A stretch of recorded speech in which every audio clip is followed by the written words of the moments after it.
Good evening. This is Barbara Van Allen, president of the club, and we will get started in exactly 1 minute. Thank you. And welcome to the 610th meeting of the Economic Club of New York in our 114th year. I'm Mike O'Neill, vice chair of the club. If any of you know, the Economic Club of New York is the nation's leading nonpartisan forum for discussions on economic, social, and political issues. And our mission is as important today as ever as we continue to bring people together as a catalyst for conversation and innovation. A special welcome to members of the Economic Club of New York 2021 class of fellows, a select group of very diverse rising next generation business thought leaders, and also welcome to the graduate students from the Gabelli School of Business at Fordham University, Rutgers University, CUNY Graduate Center, and the NYU School of Business. We're pleased to be hosting this special series with New York's top mayoral candidates. Last month, we hosted Eric Adams and Ray McGuire, and now it's a pleasure for me to welcome Andrew Yang. Andrew is an entrepreneur, author, philanthropist, nonprofit leader, and former 2020 presidential candidate. Andrew spent his undergraduate years at Brown University and holds a law degree from Columbia University Law School. He's a very decisive man. After spending 5 short months as a corporate lawyer, Andrew joined a few startups, launched his own company, and eventually became CEO of an education company. Corporate life was not for him, apparently, and I understand. He started Venture for America, a national entrepreneurship nonprofit, which worked to empower thousands of young entrepreneurs to bring the dynamism of New York City to communities across the country. Andrew was named a presidential ambassador of entrepreneurship by the White House under the Obama administration and a champion of change for his work with Venture of America. Initially dubbed a, quote, longer than long shot, unquote, candidate by the New York Times in 2018, Andrew became a top tier contender for the presidency, raising nearly $40 million in grassroots funding. As you may remember, his vision included rewriting the rules of the United States economy through a freedom dividend of $1,000 a month for every American adult. With many people questioning whether New York City will ever be the same, Andrew is looking forward to the possibility that he might be able to contribute to the city's revival as both an incredible responsibility and an opportunity. It's one reason why Andrew founded the nonprofit organization Humanity Forward after exiting the presidential race, which provides basic income grants to New Yorkers struggling due to the COVID-19 pandemic. The format today will be a conversation, which we are fortunate to have Shelly Banjo, New York bureau chief at Bloomberg, doing the honors of moderating. We'll end promptly at 8, and as a reminder, this conversation is on the record as we do have media on the line. So Shelly, without further ado, the mic is yours. Thank you so much, and thank you, Andrew, for joining us. I want to start off with a quick story from this morning. I was just telling the folks from the Economic Club of New York that I took an Uber this morning, asked the cab driver, who are you interested in voting in? And he said, I don't know much about this race, but I'll probably vote for that Andrew Yang guy. And, it spoke to this idea of, just name recognition you've been able to accomplish. And I wanted to ask you, as I've asked all the candidates so far for the Economic Club of New York, what's the one particular moment that cemented your decision to run for mayor? Well, thank you, Shelly. It's great to be here with you all. The moment that I decided to run for mayor was when I realized just how both how much of a crisis the city was in and how much good the next mayor could do. Now, I think most people remember me running for president, and I dropped out and became a surrogate for Joe and Kamala. And my mission throughout most of 2020 was try and get Trump out. Hopefully most of you are into that. And then I was in Georgia trying to help win the Senate. But during that time, I had many people ask me to run for mayor. And it was really only after Joe and Kamala won that I weighed the opportunity and was compelled by it as soon as I realized just the enormity of, again, the crisis and the kind of impact one could have. Now I'm even more excited because the pain of the city is so real. I'd imagine most of you all live in the city. I'm going to be blunt, where most of us have friends who've left the city. because they're concerned about crime, homelessness, quality of life, taxes, whatever, some mixture of those things. And these are not people that you want to lose. These are not people that are going to be lightly felt in terms of their departure. So we have to turn it around as quickly as possible, and we don't have unlimited time to do so. So my first task will be bringing down the crime rates and the shooting rates and the rate of violence. Only then can our economic recovery take hold. Did you learn something, a preconceived notion that turned out not to be true when you started the journey? Oh yeah, I mean, so one thing I'd say is I've lived in New York for 25 years, but I had never been to at least a dozen of the communities and neighborhoods that I visited since I've been running. So you get a sense of the incredible diversity of New York City, and the communities and the people that are building a life for themselves and their families here. So that's been exciting and a lot of fun. I'd be the first to say that I've learned a ton over the last number of months. You mentioned your priority of crime, but in the first 100 days, is that your top priority? And do you think you could actually accomplish something tangible in the 100 days? It is, and yes. So last week I was endorsed by the Firefighters Union of New York City. Today I was endorsed by the Police Captains of New York City, the union, which by the way is Eric Adams' old union. It's the group he was a part of for years. So I want everyone here to reflect on the fact that Eric Adams' union of officers who knew him best endorsed me for mayor. But they endorsed me because I am laser focused on delivering public safety to New Yorkers. And there are things we can do immediately that will be felt immediately. Part of it does hinge on the morale of NYPD officers. And I'm going to share a story with you all. I was riding the subway as mayoral candidate. It was, maybe 3 months ago. And then a Latino woman came up to me. She had a sweatshirt on. And then she pulled her sweatshirt up to show a badge. She was a police officer who I think might have been under, it didn't seem like she was off duty necessarily. But she came up to me and leaned into me and said, Andrew, we need someone to speak up for us. And that as a police officer, she felt that that they were scapegoated and villainized by politicians, and that no one really supported them or had their back. So my first order of business will be to go to the police officers and say to them, we need you, the city needs you. We need you to do your jobs professionally, responsibly, and justly. We will have your backs, I will have your back. And what do you need from us? What do you need from us to help get the city's crime and violence and shootings heading down instead of up?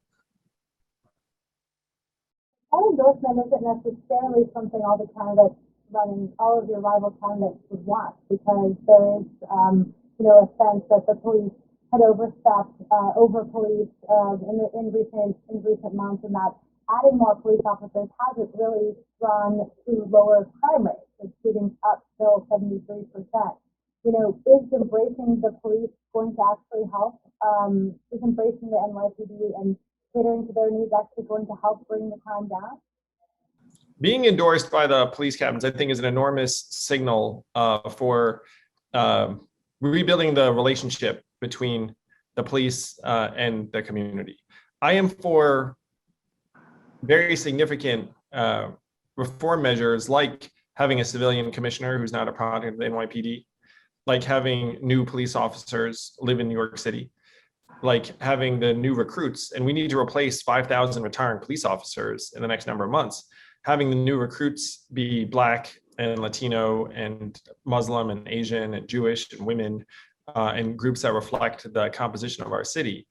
And I will be working hand in hand with the leadership of police to deliver public safety for New Yorkers and also help advance the police into the 21st century. And I was so thrilled to have the leader of the captains say that we need to bring the police force into the 21st century, said that the police force should be evolving. So this is a situation where it's not that you only try and serve one goal. You can serve multiple goals, but the overriding necessity for New Yorkers is that people feel safe when they are on their own streets or riding the subway. And if we fail in that, then our economy will never recover. I want you all to remember when those 3 tourists were shot in Times Square, including a toddler. And thank goodness that they all survived. None of them, were mortally wounded. But I want you all to imagine the number of people around the country who saw that headline and thought, I'm not going to New York City. Because if you can't walk Times Square safely, you think to yourself, well, where could you walk safely? Because Times Square is obviously heavily monitored and policed. There is not going to be an economic recovery until people feel safe, both being here in New York and visiting New York. The 66 million tourists that visited New York City in 2019 support 300,000 of the about 500, let's call it 540,000 jobs we're missing. So if we deliver on safety, then we can start getting jobs back. But other than going to the police officers, hand in hand, what can you do in the first 100 days to really bring that shooting rate down in particular? Yes, so some numbers. 2/3 of the shootings in Brooklyn, which is the worst hit borough right now, are gang related. Only 1 out of 4 shootings is solved. I want to repeat that. Only 1 out of 4 shootings is solved. So if you have gang shootings that are unsolved, would you expect shootings to ever come down? So then the next question is, why are 3 out of 4 shootings not being solved? And the reason, for those of you who are business people and operators, will be familiar. What's happening is that there is one detective assigned to the shooting. He gets a shooting on Monday. Then there's another shooting on Thursday, another shooting on Saturday, and then he never solves the first shooting. So what you need to do is assign multiple detectives to shootings, staff up in the precincts, staff up in the gun violence suppression division, and then build a new anti-violence and community safety unit of plainclothes officers who go into hard-hit neighborhoods and try and get the guns out. Utilize focused deterrence, where you talk to the people that everyone in the community is scared of, and you say to them, if something happens anywhere near here, we're going to come to you first because we'll think you have something to do with it. So these are things that we can do affirmatively, but right now, none of these things are happening. Someone in law enforcement told me that 1,000 New Yorkers are going to be shot between now and the end of the year. And given that there were 2 people killed and 19 people wounded this past weekend, that number seems probably realistic. And we are not actually investing proper resources to try and solve this set of problems. It's a failure of leadership. It's a product of the completely dysfunctional relationship between our current mayor and law enforcement. So we need to actually start solving these shootings if we ever expect to get the rate down. I want to move on to another topic, but real quick, what is the number that you would want to add in terms of staff? I want to double the number of officers in the gun violence suppression division from 200 to 400. And then I want to see to it that 2 detectives are assigned to every shooting instead of 1 in the precincts. Now, there are a number of precincts that are much harder hit by these shootings and others. And again, that overlaps with gang activity. So you mentioned the wealthy residents and the business owners, small business owners, big business owners, CEOs that are leaving or have rumored to have left. Office vacancy here where I'm at in Midtown Manhattan is around 16% still. What will stop these businesses from fleeing other than crime and making it a place that's actually attracting people, but also investment? I just want to be clear, Shelly. Are you saying that Midtown Manhattan, where you are, is 16% occupied or unoccupied? Greater New York, not just in Midtown Manhattan, has about 16% of its offices occupied. Yeah, I know. It's a ghost town in a lot of parts of the city. And so this is what we have to turn around as quickly as possible. And also recognize that even if we do turn it around, we're not going to get back to 98% or whatever it is. Like that, there's going to need to be adaptation and repurposing of at least some of the weaker office buildings. So first, we have to try to get people back in the office. If you're the city, you have to get people back into schools. And as a public school parent, very frustrating that schools have been closed for so long and that we're still figuring out whether schools are going to open in September in full. It's a failure again for our families, for our city. But if you get schools open and then we get Broadway open, which is another big task, when I talk to corporate leaders, they say that people will be back in the office in September in some measure. It's not 5 days a week for a lot of firms. That they have gone and asked their staff as to what they want the arrangement to be moving forward. Maybe some of you have done this. And then what they have heard back is not 5 days a week in the office, which is probably not surprising to a lot of people. If I will say, if you're in New York City, you would want it to be 5 days a week back in the office. Zoom is not our friend. New York City is a place-based economy. People are paying a premium to be here, and they're paying a premium because of this essential truth, that people are more innovative, creative, and collaborative if we're in the same physical location. Now that is borne out by fact. And so it's true. We have to fight for that value proposition. So the city has to lead by example and have its own several hundred thousand employees in physical offices. We have to support organizations that are trying to bring people back to the office in any way we can, including clearing out any safety concerns or quality of life concerns that are giving employees pause in terms of returning. We have to help have a sense of unity among firms in certain industries, because the last thing you want is one firm saying, hey, like you can be virtual all you want. And then other firms like, oh, looking up, like, and this is something where hopefully the city can be helpful in building consensus and having a sense of purpose around bringing people back to the office. So there are a lot of things that we need to do. Not all of it will. Again, we're not going to get back to 98% office utilization, but it can't be 16%. If it's 16%, the city will never recover. What can the city do other than set an example? Like if you're on the phone with Jamie Dimon from, JP Morgan, what are you going to tell him to help get his folks back in the bank? Well, what I'll do is I'll say to Jamie, okay, like what are your current plans? What are the issues? What are you hearing from your employees? And then get a list of like let's call it like 5 biggest concerns for employees, and I'm sure safety would be one of them. And then put the resource in New York City to work to address these, and then show that we're addressing them. Show people who are going to need to commute back into Midtown. It's like, look, this is your commute. Like, the train's going to bring you to Grand Central, and Grand Central is 100% secure. Your walk between Grand Central and your office building is 100% secure. All of the eateries and all the places you want to enjoy are open for business and there to welcome you. The streets are clean. There are police very visible and evident, like all of the things. And then you look at, whatever the next set of concerns are, and you can go. I'll stand there with Jamie and say, hey, everyone, like the city is partnering with JP Morgan Chase to make sure that everything you need is provided for. And then do it again for as many firms as want to stand with the mayor. But this is the kind of thing we're gonna have to invest in and be very, very deliberate about. If we just look up and say, oh, like things will come back on their own, then firms will do different things. And the worst case scenario is you have firms competing over who can be the most accommodating of employees, which will mean, like being more virtual as opposed to being back in the office. You've spoken a little bit about the federal stimulus funds to revive the economy, actually criticizing the mayor to hold some of that money back. What is your plan to deploy those funds right now if you were mayor? It's particularly how to bring back jobs in a city where unemployment is still double the national average. I love this question because it speaks to the way we should be spending the federal aid. And we have a 2-year window to get this right. I want everyone here who's numerate, which is probably most everyone, just to reflect on this, that you have a multi-billion-dollar deficit. Some say 3, some say 5 billion-dollar deficit that kicks in 2023, which is not long from now, like 2 fiscal years away. The 3rd fiscal year, everyone knows there's a whole sea of red ink. We'd be in the red ink right now if not for $12 billion in federal aid, a lot of it for schools specifically.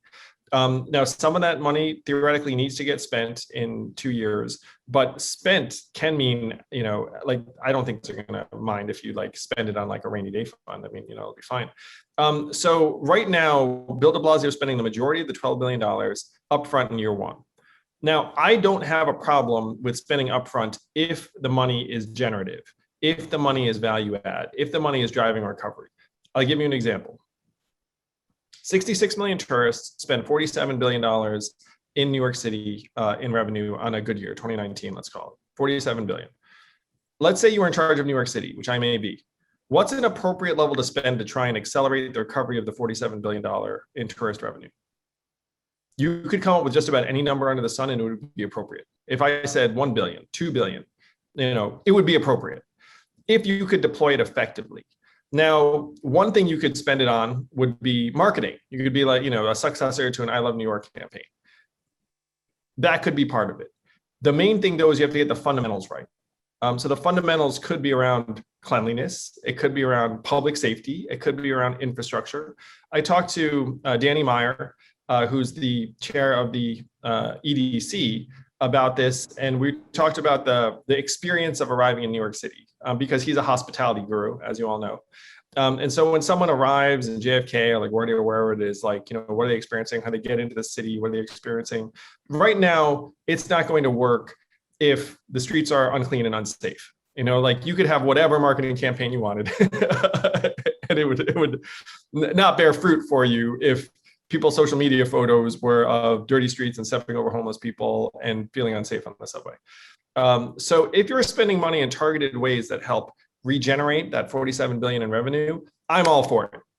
But that is not where most of this, let's call it 7 or 8 billion that Bill de Blasio is assigning the budget is assigned at all.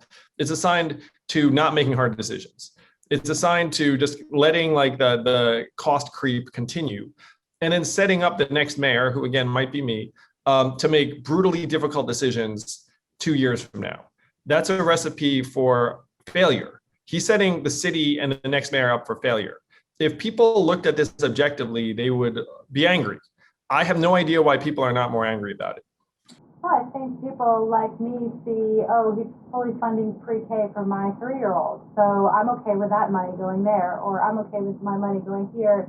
How do you make the argument that stimulus funds should be stimulus? They should be used now, not necessarily for to fill a rainy day fund when the city's budget is kind of okay, and that these programs eventually will help the overall city. But you're saying no, we should hold on to it, or no, we should spend it in a different way. And where would you put that money?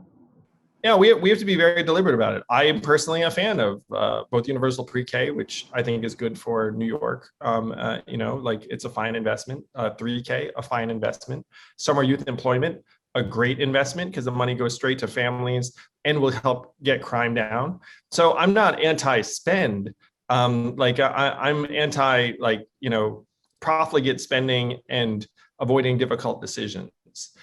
So anyone in this environment, if you had a budget of 90 billion plus, would be saying, okay, let's take some money and spend it on things that we think are great. And you could have some of the things we just described in that list. And then you'd also look up and say, are there other areas in this vast, 67 agencies that we can bring back, scale down to make it so that the deficit isn't quite as big 2 years from now? Common sense. They're only doing the first part. They're not doing the second part. No one is being asked to bring to bear, okay, are there inefficiencies you can find? Are there things that we can cut back on that don't have any impact on city services? And so that's the part that we should all be really troubled by. Now, there are things we can spend money on that are great. And if you look at my platform, I have a lot of ambitious plans too. But we have to try and maximize the impact of the relief money in the 2 years we have, or else 2 years from now, what's going to happen? You have a multi-billion-dollar deficit. You will be cutting services, and then people will be looking around if we haven't recovered by then and say, "What? You're cutting services?" And then taxes high, services heading down. If we're still in a very uncertain environment, then things can become very negative for a sustained period of time. And probably the people that have been hard hit the most, have been areas of the city that, we saw these levels of inequality that have widened over the pandemic and continue to. So as many of us go back to our jobs and go back to kind of the same way of life, a lot of people still don't have jobs, went backwards in terms of economic inequality by race, gender, income. You proposed a version of your universal basic income for New York. Do you still believe that's the best solution to bridging that divide and making the city work for everyone? I want to combat poverty in multiple ways, Shelly. So most people remember me from my presidential campaign. The plan I proposed in the presidential arena does not work in New York City. It's just a different operating landscape. But I do think targeted cash relief can help people stay in more stable situations. The fact is, if someone winds up in our sheltering system, we're spending $6,000 a month housing a family in our sheltering system. If we spend a very small fraction of that and keep you out of the sheltering system, it's a win. Worse, if you end up in our criminal justice system, then we're spending, several $100,000 a year. So targeted cash relief is one. Getting people bank accounts. 11% of New Yorkers don't have bank accounts, which means they're disconnected, but they're also getting gouged by check cashing fees and pawn shop lenders. Trying to get people internet that don't have it. 29% of New Yorkers don't have high-speed internet at home. Can you imagine trying to educate your kid remotely and not having high-speed internet? Like the whole thing, we have failed the poorest New Yorkers the most. So I want to combat poverty in a variety of ways. And I want to start a people's bank that helps channel some of this federal aid into Black and brown neighborhoods that are not going to recover without some sort of aid or relief. And the last thing I wanted to ask was to, comment on some of the recent polling that's happened, for months you were leading in all these polls, and, recently, the last few weeks, the polling numbers have shown you really fall down, and at least from a leading, perspective. Are you worried that the message that you had at the beginning of your campaign, bringing people out and bringing the economy back, at a time when people were really worried about health and COVID, just aren't the same anymore and might not be resonating as much now that health has really reduced in people's number one concern, whereas like crime and quality of life has really increased, causing people to look for a more experienced manager? Thank you, Shelly. So I want everyone to have a sense. I should have gone back on this. So I think Michael joked about how I was a corporate attorney. I ran a small private company that became number one in the country and was bought by a public company. I started a nonprofit that created thousands of jobs. I started a national movement that is where you all know me from. But I'm a non-ideological problem solver through and through. The number one issue facing our city right now is public safety and crime. I was endorsed today by the Police Captains Union and the Firefighters of New York, the two groups that are most responsible for keeping us safe. So I'm going to do whatever is necessary to help get New York on its feet again. And New Yorkers sense this about me. Our numbers show that we're poised to win this race. So would certainly love the support and help of the people who are on this call tonight. If you think that my approach and vision are familiar or resonate with you. But we feel great about where we are. And I could go through some of the voting numbers and whatnot, or our internal polls, but we feel like we're in great position to win. Your internal polls show differently? Yeah. Our internal polls show it as essentially a toss-up. And then there are a bunch of other numbers that seem very positive for us, including the fact that over 30% of the people who voted so far are first-time voters, which bodes very well for us. And for those undecided, what will put you over the top? For people who have actually been following the race, what do you think you can do in the last week or so to really, cement that among people? I think people know me as like, a lot of people like me. They think of me as like a likable person, but they're concerned about whether I have the experience and chops to run our city in a time of difficulty and crisis. So the fact that both the police captains and the firefighters have endorsed me and said, look, this is the person to help lead New York City, I think that's going to be very compelling to a lot of voters who, again, like me, think that I'm well-intended, but worry about whether I have that gravitas.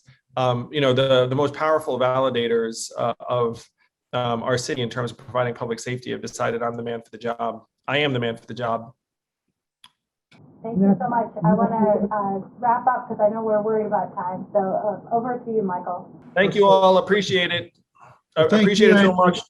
Thanks so much. And thank you as well, Shelly.